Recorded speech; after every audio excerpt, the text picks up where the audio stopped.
to this most fulfilling, sasabihin ko, sa buhay ko. I've been in Qatar for 23 years.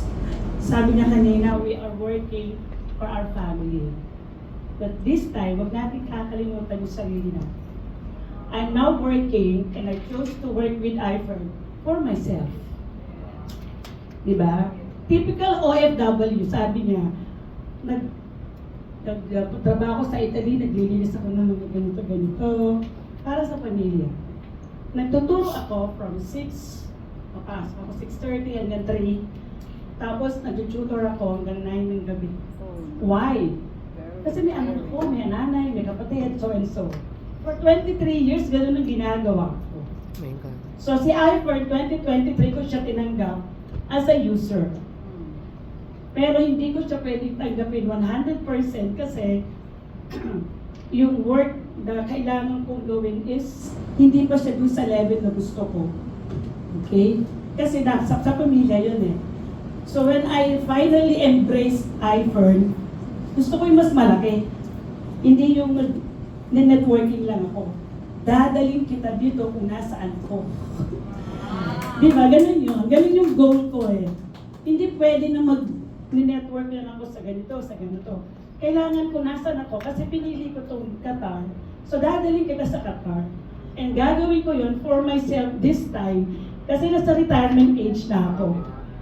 Tapos na ako dun sa nagpadala sa Pilipinas, nagpadala sa nanay, sa kapatid, kung sino man sila. Tapos na ako doon.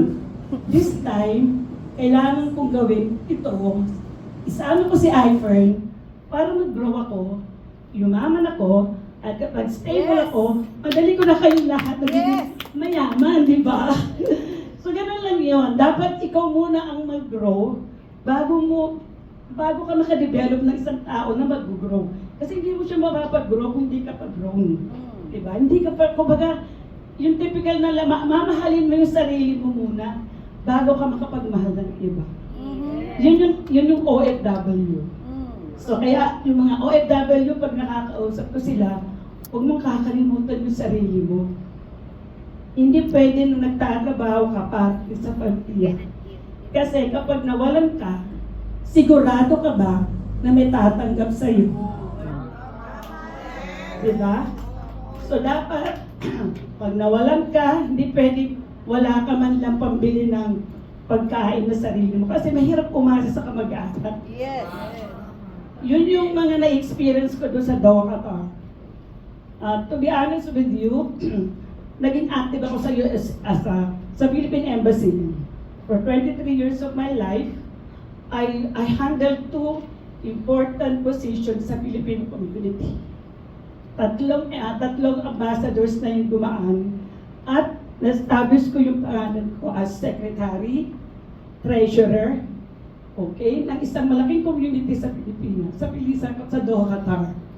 Kaya kapag may mga, for example, samahan ng mga doktor na Pilipino sa Qatar, samahan ng mga yung PIDQ, Philippine, parang yung mga Bicolano sa Qatar, CFC Qatar, lahat ng klase ng mga Filipino community sa Qatar, lahat sila nahawakan ko kasi ako nga yung secretary, ako yung treasurer. So, ibig sabihin, in 23 years of my life, I served not only as an OFW of my family, my friends, but in the Filipino community. That this time, nasa retirement age na ako. Sabi ko sa school ko, I want to retire, I want to stop teaching. Why? We still need you. I'm 64 years old. Sa Qatar, ang 60 pinapauwi na. Yeah. Sa akin, ang 64, sa school namin, you have to stay, Mercy. We still need you. Sign the contract. So sabi ko, no. Next year, I'm retiring. And what will you do? Nobody will hire you. No, sir, I will find my way. Hindi ko pwede sabihin na, kasi po magdati ako ng visa, dadali ko si IFER. Kasi nga hindi pa ako ready. Kasi wala pa tayong permit.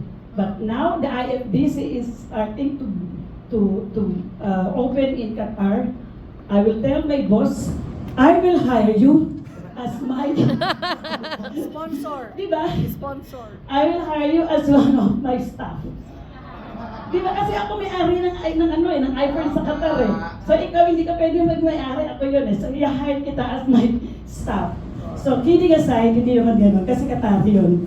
Okay, hindi pwede mangyari yun kasi Qatari siya. So yun lang po yung gusto kong i-share na at my age right now, I want to work with iPhone 101% because I want to work for myself at this time. Graduate na ako dun sa mga OFW na nagtatrabaho para sa pamilya. So, lahat po kayo, the office is open, may opisina na po kami. Strategic yung place. It is located in the one of the prestigious malls in Qatar. Nasa second floor. Lahat ng mga halos 80% ng establishments doon ay pag-ari ng Pilipino. Wow! Okay? So doon pa lang sa kung saan kami nag-office, kapitbahay namin Pilipino. So once na dumating na ang produkto natin doon, hindi kami lalayo sa mall, tawagin lang kita, maupo tayo sa opisina ko, isasara ko ang deal para sa iyo. Maraming salamat po. Thank you. And first, I would like to say thank you to Sir Tomalitan for the trust.